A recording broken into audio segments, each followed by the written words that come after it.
One thing that is constant through our whole company is respect for every position. There's a mutual understanding with even our trade partners why everyone is here and what they're doing is ultimately building up to a better client experience.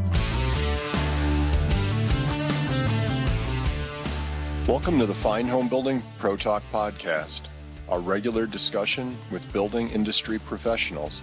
This is Fine Homebuilding contributor and production manager at TDS Custom Construction, Ian Schwandt. Today I am joined by Steve Inch, Director of Build for TriVistaUSA in Arlington, Virginia. You can find the Fine Homebuilding Pro Talk podcast and the original Fine Homebuilding podcast at finehomebuilding.com/podcast. You can leave feedback and ask questions there too. Steve, thanks for joining me today on the podcast. Yeah, of course. Thanks for having me. I'm excited. So what type of projects do you specialize in at TriVistaUSA?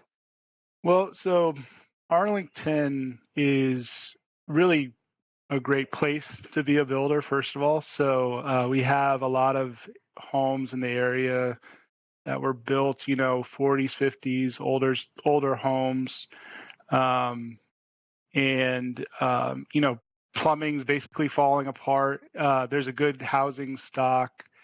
And then they're in great location, so it's just sort of a great opportunity to build. And so our typical project is, generally above in the, $100,000 range. I would say the classic Arlington remodel is a 2-story addition where you're adding a bedroom, adding a master suite, and generally reorganizing the first floor, with a kitchen, decks, screened-in porches in addition to that on the back as well. So you find that the housing stock that you have around the nation's capital is ripe for modernizing. You listed off a lot of pretty modern additions and alterations that companies like ours make to older stock. Yeah, exactly. So the good thing about it too, I think, if from a homeowner perspective, is they're adding a lot of value to these homes as well. A lot of what I personally do is working with the different lenders and the banks and appraisers, and there's different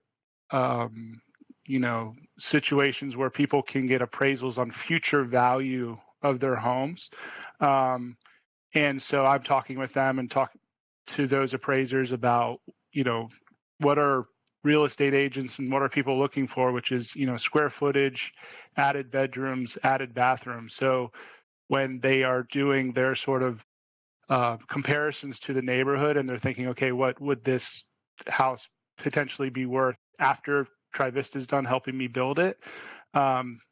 It in most situations can turn out to be a pretty good financial decision. And oh, by the way, they're taking their old 40s, 50s homes and have an updated kitchen, beautiful bathroom, whatever the scope is. Do you find that information you're getting from appraisers and real estate agents travels through into the design team's work as well? I think they're thinking about it. I think definitely our project developers, who are sort of the initial sort of business development people, are having more of those conversations to, talk about getting on board with TriVista in the first place. By the time it gets to our design team's plate, they are thinking about that. Obviously, people come in with a budget, which we do our, we totally respect and do our very best to actually defend the budget that clients come in with, right? Because design can get exciting, and if we veer too far off of what they came, the problem that they came to us with in the first place. By the time we get to construction proposal, we don't want any surprises. So we're talking a lot about budget and what the additions and improvements are going to mean, for their home through design as well. So once it gets through design, what is your role in organizing the team that builds out the project? Yeah, so as the director of build, obviously I'm overseeing the build department, and our department is made up of, I like to say, project teams, and I think the theme of teams is a pretty consistent theme throughout our company. We really like the team atmosphere that we've built here. But in the build department, a project team is made up of a project manager and generally one other person, either an assistant project manager or a project coordinator. Our project managers are sort of, I like to say, the boss of the job. They're the ones with the most experience. They're in charge of making the schedules. They're the ones that are accountable to, hitting budgets on time, on budget, happy client. At the end of the day, it boils down to them.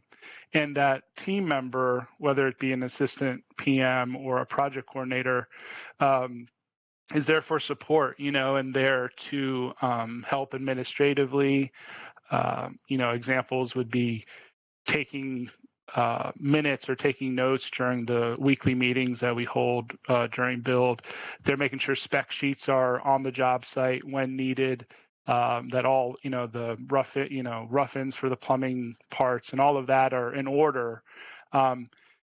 We're really proud of that relationship because I think, the team approach is not only is it really benefiting the customer and our clients, and I'm really seeing it when I'm doing my check-in calls or, at the end of the job, we call it a what went well, what could go better meeting, where I'm checking in with all the clients.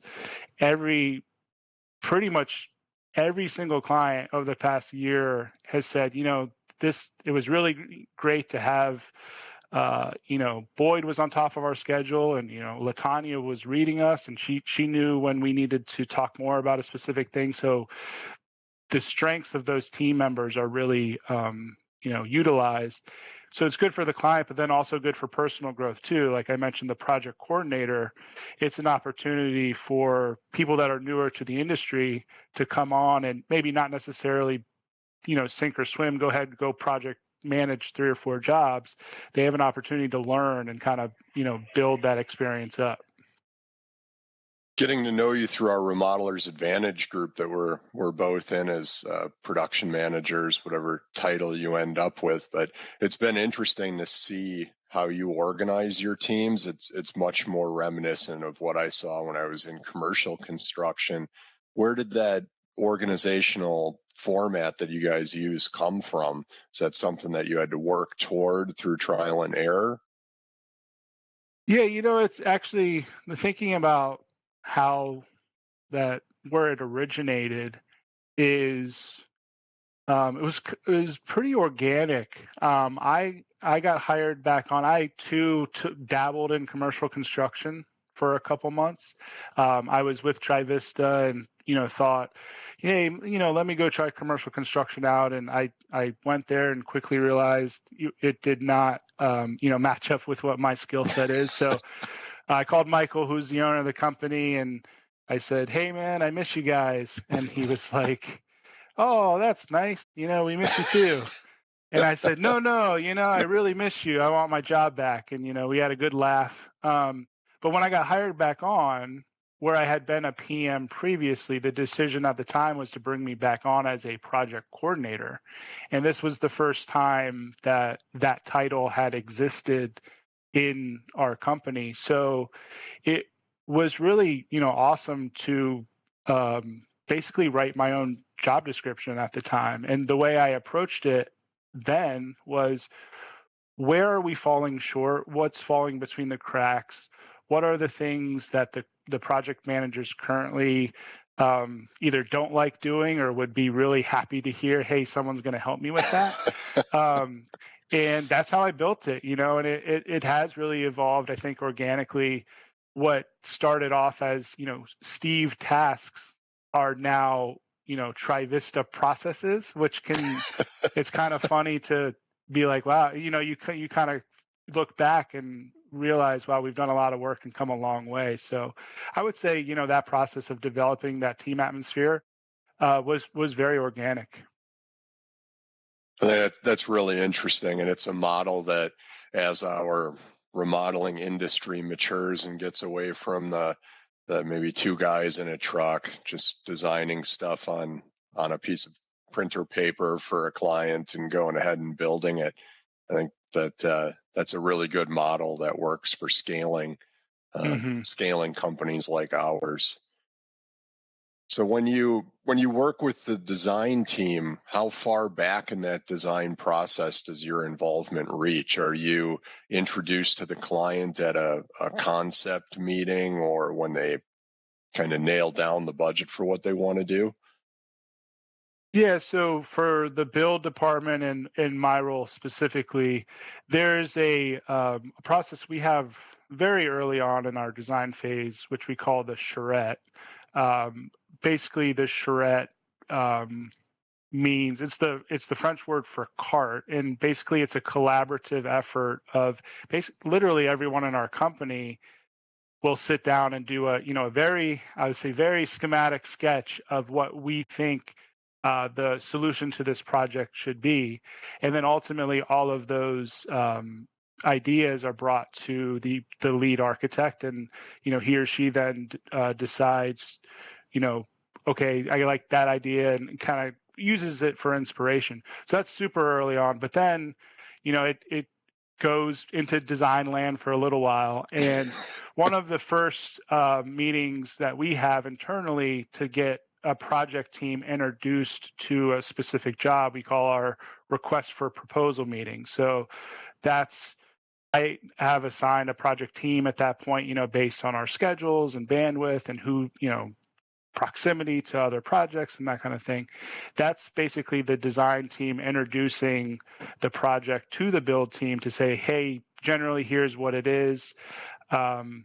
And then a week from that request for proposal meeting, we have a sub day on site where we go out and we've, invited all the plumber, the electrician, the framer, everybody, any scope that would need to make a site visit. We go do that and have our sub day, which involves our architect, involves our interior designer. So in that sort of in between phase from design to build, we do have a lot of overlap, which I think we have learned. There's certain meetings, and going forward, then we develop the proposal and ultimately present the construction proposal, all of which involve build team members and design team members. There's that overlap period all the way up until we call, our build. It's getting closer to build now. We have a pre-construction meeting, which now we have added our architect and our interior designer to that meeting as well.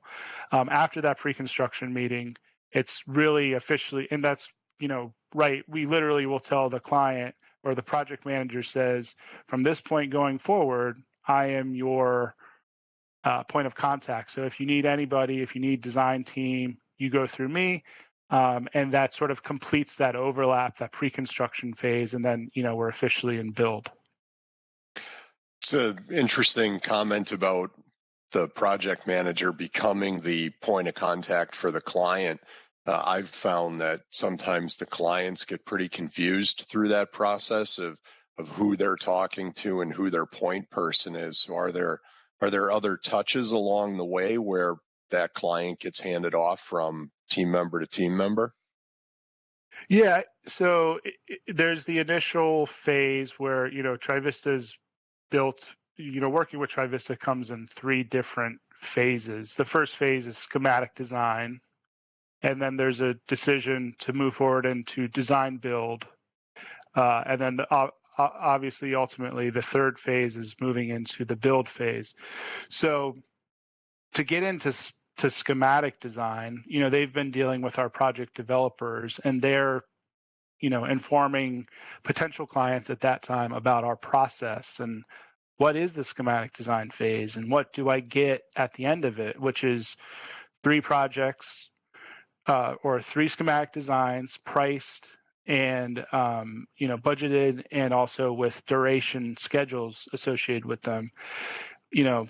clients want to talk about tile and paint and, fixtures and finishes, that comes in the design build phase where you're like, okay, now schematically we have your project figured out. We know where the kitchen's going. We know we're going to do an addition or we're going to underpin the basement, general scope. But as far as handoff, I would say the true and project developers are alongside our clients through those phases. So there's really one big handoff, I would say, is to design to build, and that's why I found it successful to be very clear. Like, I'm your point. That's very clear line item on that pre-construction sheet. Like, I'm your point of contact, and making that very clear. So, what are the steps that your build team goes through in the pre-construction phase? Because that always seems to be been a time where everybody's out roaming the woods, getting the stuff that they need, and maybe the client isn't totally abreast of what's going on in their start date. So what does your process look like from that point between the completed design and the build agreement to when you're on site doing the work? Right. So we're obviously developing our material takeoffs, lining up our schedule. Internally, what you're referencing, like we like to call, dark periods, of like where it's like we go away and we're working, there's actually a ton of work happening. But if no one is communicating that to the client, like you said, it can be a situation where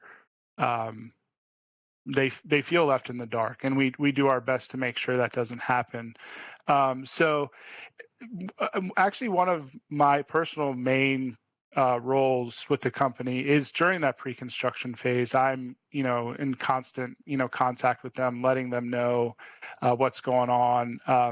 Another thing that's nice, what we do too, is we pre-schedule all of these, big milestone meetings, like the construction proposal, the pre-construction meeting.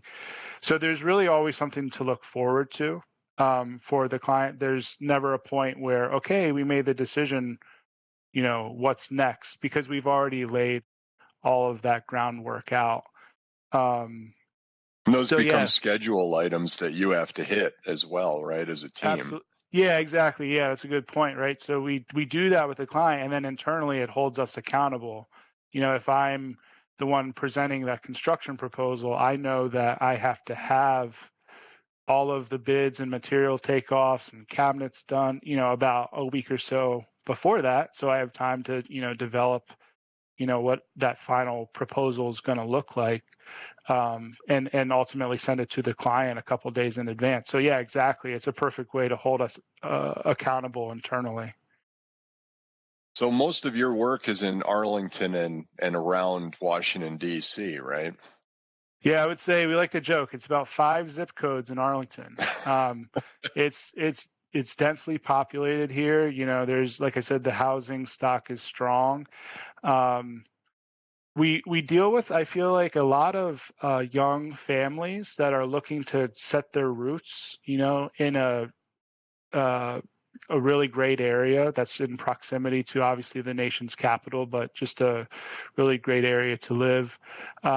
We do have, if it's a cool project, we do cool projects for cool people. So if the project is cool enough and the people are cool enough, we'll go, we do stuff in Potomac, Maryland, or, Herndon, Virginia.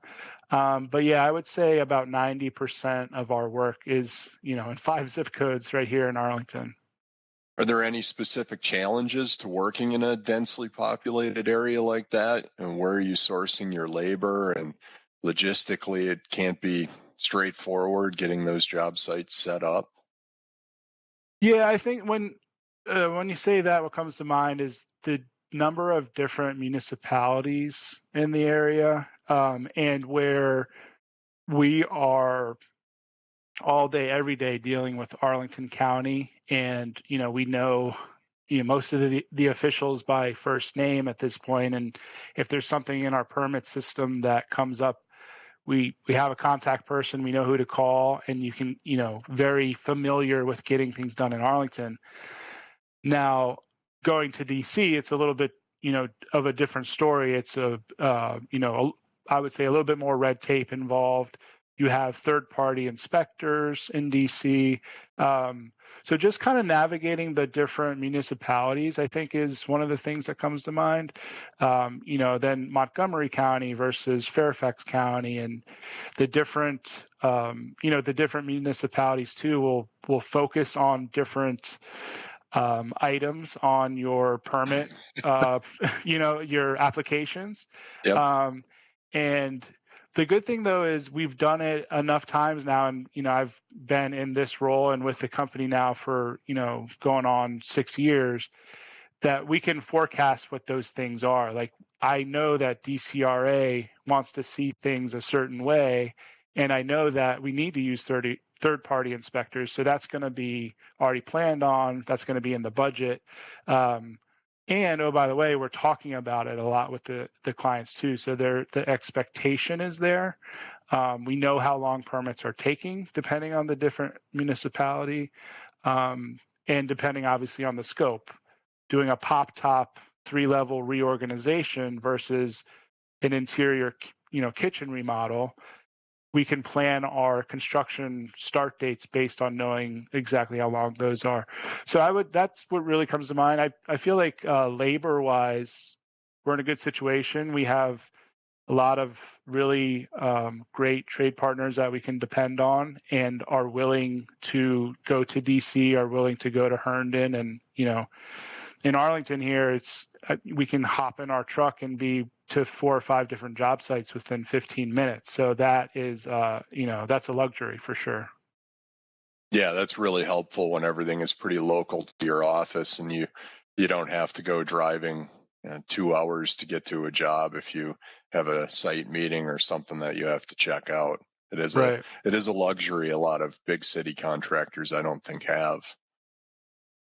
Yeah, we talked to a guy, I know a guy in Canada, and he's talking about how they have to get on the boat to get, the rig across the river. And I'm thinking to myself, wow, that, the different, locations across the country and the different challenges.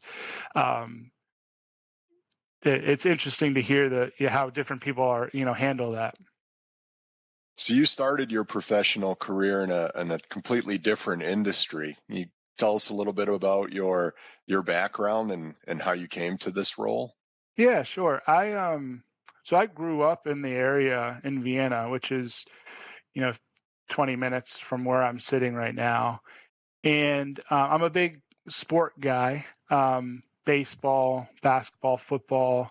Have played team sports my whole life. I really looked up to, had some really good coaches, some really good influences in my life, that I really, the way they were able to motivate, and the way they were able to lead, I've really fed off of. So went to school in South Carolina, and, my passion was sports. So, I was like, what better industry than sport and entertainment management? And, that got me working for the Bowie Bay Sox, which is an affiliate of, my favorite baseball team, the Baltimore Orioles.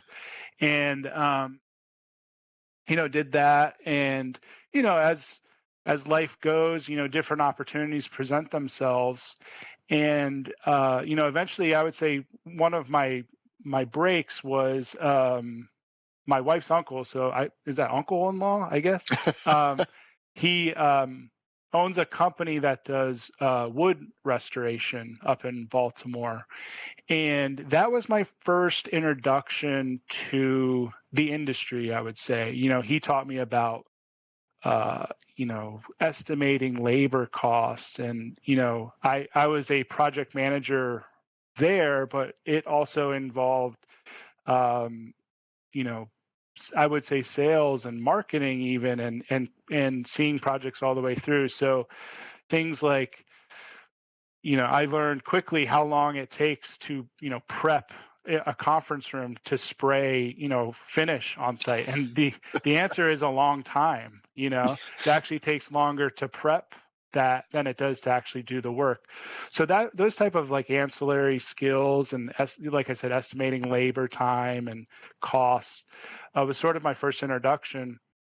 And as that went, I was, networking, and Michael Sori, the owner of our company, we were at a networking group, and I was trying to join it. I was trying to, drum up business for the company. And I remember they told me there was a process. There was a couple meetings, and they sat me down. They're like, Steve, you're just a little bit new to the industry. Call us in 6 months. Like, they didn't let me in. And I remember being like, I was like actually shocked. I was like, I thought I was a shoo-in. And so what I did is I put a note on my calendar with an alarm on it, and it said, call Michael Sori 6 months in a day. And I called him back, and he, I could hear the tone in his voice. He was so, I would say, pleasantly surprised to hear from me for, 6 months in a day. And eventually, getting to know him and seeing the type of work that TriVistaUSA was doing, started to be very appealing. It started to feel like, okay, that's the next step. I know wood restoration and doing touch-ups is one thing, but now we're talking about managing multiple trades, doing major projects, cool projects for cool people. Oh, by the way, and that was, the introduction to Michael, and ultimately working with TriVista.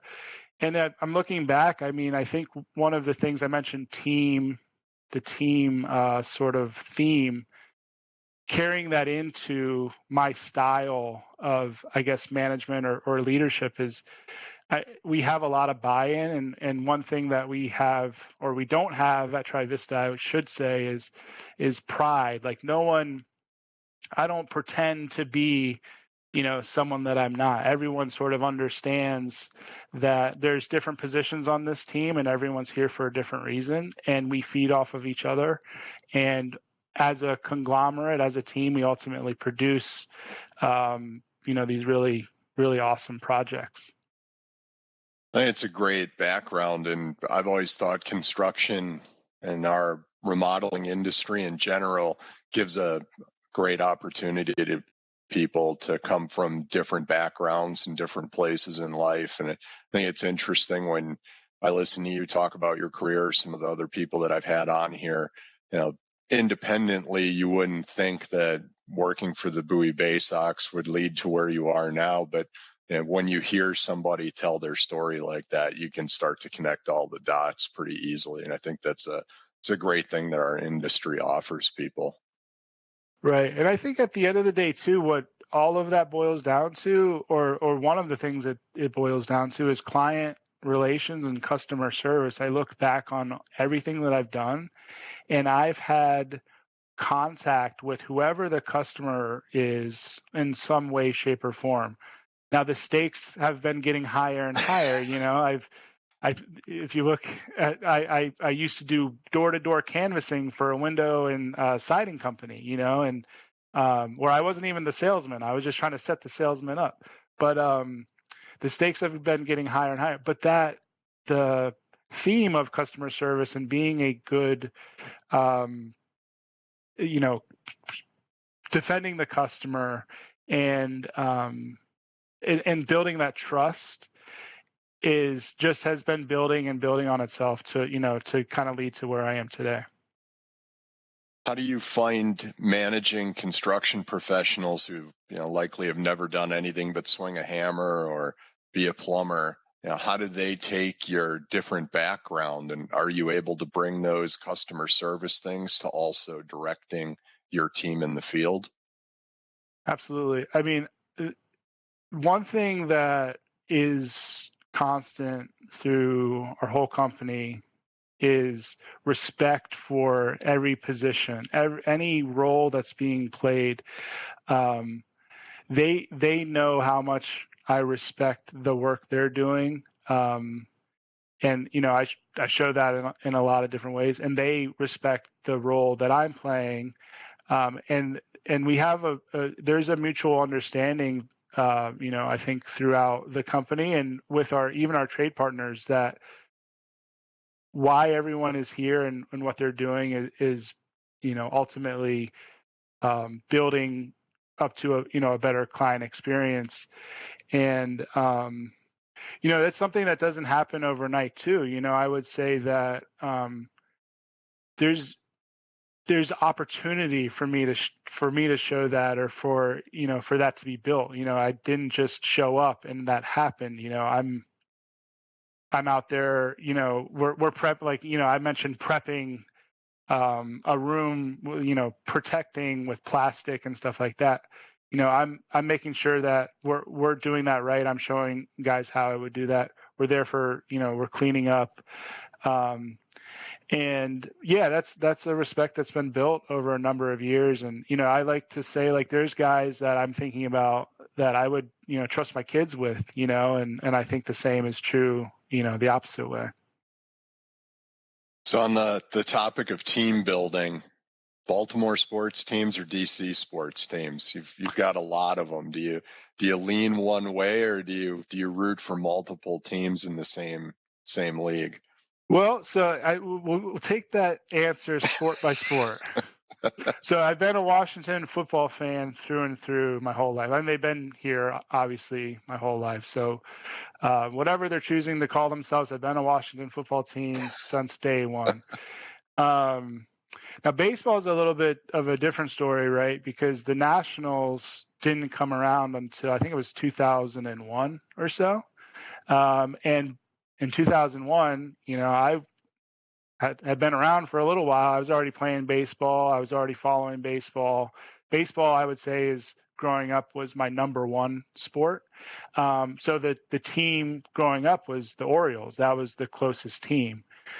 They have been terrible, right, for a long time. And it's been very hard to stay true to them. But I would say, the Orioles, the Commanders, and then the Capitals, have been the hockey team in the area for a long time, and the Wizards as well.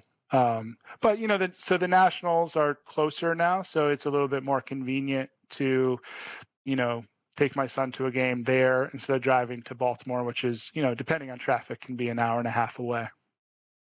I think it's interesting when you work in construction, for whatever reason, the sports teams seem to weave their way into the fabric of the crew. And for me, growing up in Milwaukee, it was interesting to see how many Chicago Cubs fans that I worked with in Milwaukee.